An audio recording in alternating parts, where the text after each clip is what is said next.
مارک پسود ناول قدرمن اوریدونکو سلامونه احترامات مې ومنئ. مارک پسود ناول څلورمې برخې ته موزه عباسین صدیقي هرکلی کوم. هیله لرم چې تر پایه راسره واورئ. خبره یې زه په فکر کې کړم. هغه لږ غلی و. بیا یې وویل ستا د ورور او هغو خلکو په وژلو کې چې یو ځای ورسره مړه شوي وو، یو کس، دوه کسه او 10 کسه شریک نه دي.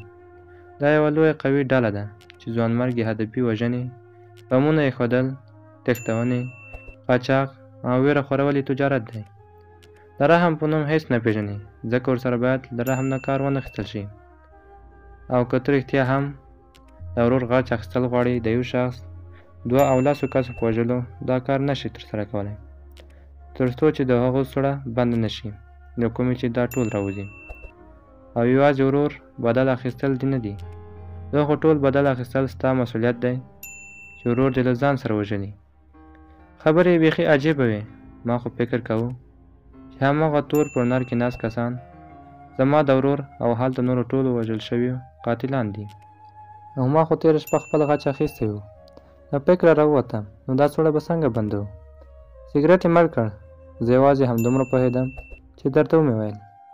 او د دې لپاره چې نور هم پوه او مخکې لاړ شو، باید شریکه هڅه وکړو. پوه نه شوم چې د شریکه هڅې نه مطلب څه دی. زه باید دا ویر له زړه نه وباسم چې حکومت به مې ونیسي. ځواب یې رانه کړ. زه هم چوپ شوم. ځان ته یې پیاله ډکه کړه. تا ته به یې هم ډکه کړم. نه یې څښم. هغه له کړکۍ د بهر په سیل شو. زه حق لرم چې تا خپل همکار ونیسم، خو زموږ له کارونه باید یوازې زه او ته خبر اوسو. ډاډ مې ورکړ چې ښه راز ساتونکی یم. لاس یې راوغځاو. هیله ده چې ځان ښه همکار ثابت کړې. ما یې لاس زور کړ. پر ما باور به دې بې ځایه نه وي. ودرېد. اوس باید لاړ شم چې لږ کار لرم. زه دلته یوازې د ضرورت په وخت کې راځم. دا بلاک مې خپل دی او ته یې هم خپل ګڼه. بیا یې کیلي راکړه. ماښام سره ګورو. هغه لاړ. زه د اپارتمان په سیل شوم. 2 خونې، پخلنځی، وړوکی دهلیز، کوچونه، میز، چوکۍ او ټولې اسانتیاوې پکې برابرې وې. ما د کړکۍ د بهر ننداره هم کولی شوه. د قاسم عمر به له 40 اوښتی و. ږیره یې خریله، برېت یې پرېښی و. ګڼې وریځې یې وې. د سر واړه ویښته یې تور او سپین و.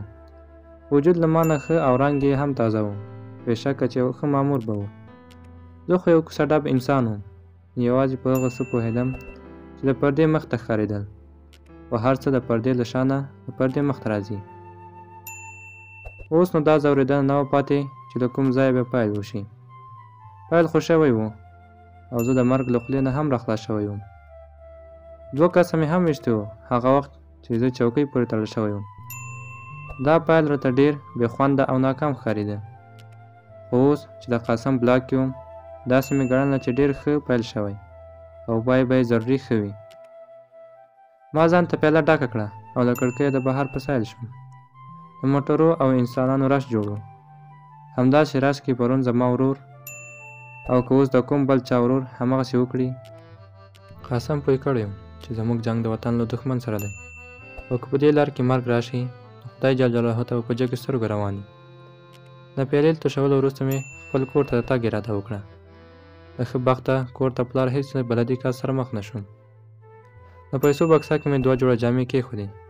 د مور د لاس یوازینۍ نښه مې راواخیسته چې یو خراب شوی لاسي ساعت و، او بېرته د قاسم بلاک ته روان شوم، ځکه دلته نور ماته وخت تېرول سخت و. هر څه مې ورور او مور رایادوله. 2 بجې وې چې قاسم راغی. له ستنېمشر سره یې وویل څومره خلک خبر دي چې ستا ورور ځوانمرګی کړی؟ هغه مې سترګو ته راکتل. ځواب مې ورکړ یو زه او ته خبر یو، او د دې خو هېڅوک خبر نه دي چې هغه له محبس نه کله راخلاص شوی. چوکۍ کې کېناست. یوه پښه یې پر بله واړوله. رښتیا هغه په څه شي بندي شوی و؟ د هادي په کار وشرمېدم. سترګې مې بل خوا کړې. غلا کې نیول شوی و. په فکر کې شو. ما یې بلې پوښتنې ته انتظار وایست. ته څه وایې چې بېګا به زموږ له راتلو وروسته په هغه کور کې څه شوي وي؟ پوښتنه یې جالبه وه. ورته ومې ویل د وژل شویو کسانو ژوندي ملګري به حیران شوي وي او پوهېدلی به وي چې هغه نیول شوی کس یعنې زه یو چالاک دښمن دی. یعنې زما په اړه به یې فکر ته څه ور نه شي. پوه شوم چې د قسم مطلب دی هغه خلک داسې ړانده او جاهل مه ګڼه. زرجي په دې پوهېږي چې یو تړل شوی کس په هېڅ حالت کې 6 کسه نشي وژلی، پرته له دې چې یو بل درېمګړی صحنې ته رانشي. همدا شېبه د قاسم ټلیفون ته زنګ راغی. جیک شو، د کوم چا سره په خبرو شو، بیا راغی. باید یو چېرته لاړ شو. چېرته؟ کله چې ورسېدې پوی به شې. زه په چوپه خوله هغه پسې له پارتمانه ووتم. د زینو په پای کې یې رامخ کړ. ستا موټر زده دی؟ زده مې دی، خو ډېر وخت مې نه ده چلولی. ساعت ته یې وکتل. اول به غرمنۍ وکړو. دویمې کوڅې ته تاو شو. هلته چایخانې او هوټلونه وو. یو احادي هوټل ته ننوت. غنمرنګه غټ سترګی شاګرد یې د قاسم سره مخکې نه پېژندل. زه یې هم ورپېژندم. دا مې ملګری یعنې کامران دی. شاید له نن وروسته دې ګاګ جوړ شي. شاګرد راته مسکی شو. هر کله راشي. زه دې ته حیران وم چې قاسم ولې هغه ته زما خپل نوم ونه ښود. کله چې شاګرد لاړ او موږ کېناستو نو ما ترې نه همدا پوښتنه وکړه. په میز راتکیه شو. ته نور باید په همدې نوم خلکو ته ځان ورپېژنې. ډوډۍ ژر راغله. قاسم مړۍ خولې ته کړه. ملګری مې خبر راکړ چې بیګاني کور ته یو ساعت مخکې یو بل تور پر نر راغی. هغه د امنیې قمندان د ترورزي کور دی. حیران شوم. د امنیې قمندان د ترورزي کور دی؟ کاغذي دستمال یې په بریتو تېر کړ. هو، زما خو هېڅ باور نشي. مسکی شو. په ډېرو شیانو زموږ باور نشي، خو روان دي. اوس څه کوو؟ انتظار باسو چې له کور نه راووځي. ملګری مې خبر راکوي نو تعقیبوي. هو، دا له بل رقم نه ختمېږي. اوس طرف معلوم شوی. خو موږ سره موټر نشته. ویې خندل. ما یې غم خوړلی. موږ انتظار د چای په څښلو لنډوو. ټلیفون یې هم راته اخیستی و. وایي د شمېره مې پکې ثبت ده. د اړتیا په وخت به سره اړیکه نیسو. په دې یې پوه کړم چې زموږ ټلیفوني خبرې هم خوندي نه دي. انتظار ختم شو. قاسم ته زنګ راغی. جیک شو. ناست اوسه، ژر راځم. د هغه د تګ نه وروسته مې سګرټ ته زړه وشو. هغه شاګرد ته مې ورغږ کړ چې قاسم ورپېژندلی وم. یو کوټی سګرټ له لایټر سره. پیسې یې واخیستې او په منډه ووت. لږ شېبه وروسته یې راورسول. مننه مې ترې وکړه چې څنګه مې سګرټ بل کړ. قاسم تورې کورلا کې راورسېد. ورووتم. مخکې سیټ کې ورسره کېناستم. حرکت یې وکړ. ملګري مې خبر راکړ چې د هغه کور نه 2 تور پر نر راوتل. ځان ورپسې ورسوه. دا کار ستا دی. حیران شوم. تا ویل شریکه حساب وکړو. همیشنۍ لنډه خندا یې وکړه. هغه کار چې یو کس یې کولی شي 2 کسه پرې باید له کاره ونوځي. موټر یې ودراو. راځه کښېنه. ښه چانس ولرې. هغوی چېرته روان دي؟ ته ځان نوي سړک ته ورسوه. ورسره مخ به شې. نوي سړک ته 10 دقیقو کې ورسېدم. انتظار مې د یو زنګېدلي ترنم په اورېدلو خلاص شو. دواړه پورنرې په یو شغ له ښاره د سیند اړخ ته په غځېدلي سړک تېرې شوې. ورپسې شوم. نه پوهېدم چې چېرته ځي. کله چې د وچ چوک 3 لارې ته ورسېدل، یو پورنر د سور چوک په سړک تاو شو او بل مخامخ لاړ. اوس نو زما کار سخت شو. نه پوهېدم څه وکړم. وچ چوک ته نږدې کېدم. باید دستي مې پرېکړه کړې وای. همدا شېبه مې ټلیفون وشرنګېد. د قاسم زنګ و. ژر مې اوکې کړ. کارغان الوتو کوي که مرداره یې موندلی. اول یې په خبر پوه نه شوم او بېرته مې پام شو چې د کارغانو یې مطلب تور پورنرې دي. د الوتنو یې مطلب حرکت دی او د مردارۍ یې مطلب هغه ځای دی چې دوی روان دي. ما باید هغه ته بېرته په همداسې ژبه ځواب ورکړی و. کارغان لا هم الوتو کوي، خو زه اوس یوازې د یو کارغه سیل کوم، ځکه ملګری ترې لاره بېله کړه. خوشحاله شوم چې په خبره مې پوه شوی. ښه به وي چې د یو کارغه د الوتو سیل زه وکړم، خو که پوه شم چې هغه اوس د اسمان په کومه څنډه کې دی. ته د وچ چوک له 3 لارې سور چوک ته په تللي سړک د هغه الوتو سیل په اسانۍ کولی شې. زه همدلته نږدې یم. د کارغانو الوته هم ځانګړی خوند لري. ښه سیل درته غواړم. اړیکه پرې شوه. ما موټر ته پښه ورکړه. په څو شېبو کې د تور پورنر ته چې کارغه مو نومولی و نږدې شوم. د وطن دا سیمه پراخو دښتو نیولې. یو ځای پورنر بریک وواهه. د سړک غاړې د دوکان نه یې څه توکي واخیستل. ما موټر کرار کړ.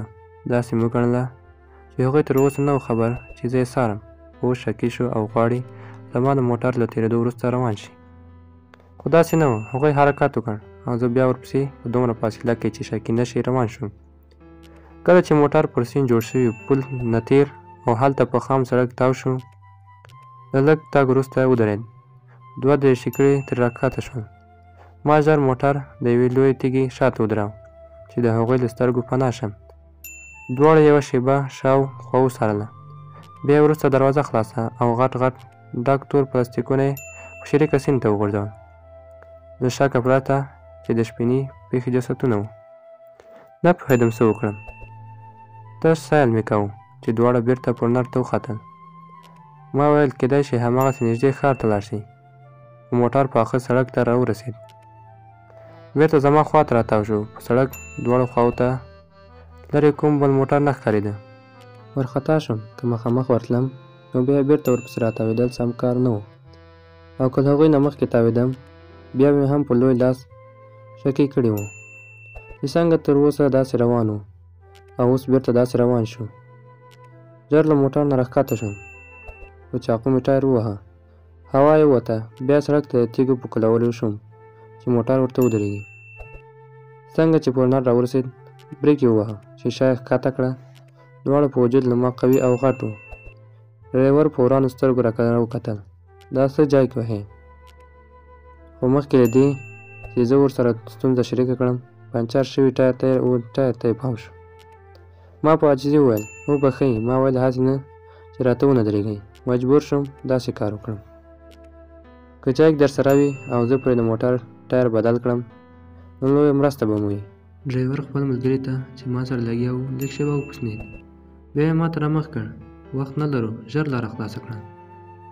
ما ژر ځواب ورکړ جایک راباندې خرڅ کړئ. هر څومره روپۍ چې غواړئ درکوم یې. خو زه اوس ستونزه کې یم. دلته نه مستري شته راته موټر ودرېږي. هغوی یو بل ته وکتل او یو ترېنه راښکته شو. له ډالۍ نه یې جایک راوویست. واخله. جایک مې ترې واخیست.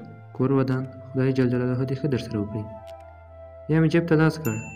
د پیسو راایستلو تمثیل وکړم. په هغه روان شوم. ما پسې غږ کړ پیسې یې نه اخلې؟ د رامخ کولو سره مې په دروند جایک وواهه.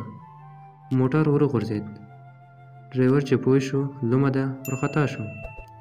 غوښتل یې وسله راوباسي. اوس دستي وروستي سیټ ته ورپورته شوم او تومانچه مې په سر ورکېښوده. تکلیف مه وباسه. وسله دې کېږده او ښکته شه. بې له دې نه چې کومو ناسمو غبرګون وښیي ښکته شو. نو موټر مې پرې غږ کړ چې په ګونډو شي او لاسونه په سر کېږدي. کله چې زما امرونه پر ځای کړل ورښکته شوم. په جایک مې چې وهلی و له سره یې وینې تللې او بې حاله پروت و. هغه بل پورنر چېرته لاړ؟ ځمکې ته یې وکتل. زما غږ نه اورې؟ بیا یې هم څه ونه ویل. ښه نو ته غواړې چې د بل ملګري سره دې یو ځای کړم؟ برګ یې را وکتل. هېڅ درته نه وایم. چیغه مې کړه نه وایې؟ له نه سره مې په سر وویشت چې مخې ونه پېژندل شي. بیا مې دواړه جسدونه سیند ته وغورځول او د قاسم د موټر پر ځای تور پورنر کې ښار ته روان شوم. مرګ په صورت ناول قدرمنو اورېدونکو دا وه د ناول 4مه برخه. تر بلې برخې مې په لوی څښتن تعالی سپارم. ښاد او آباد اوسئ.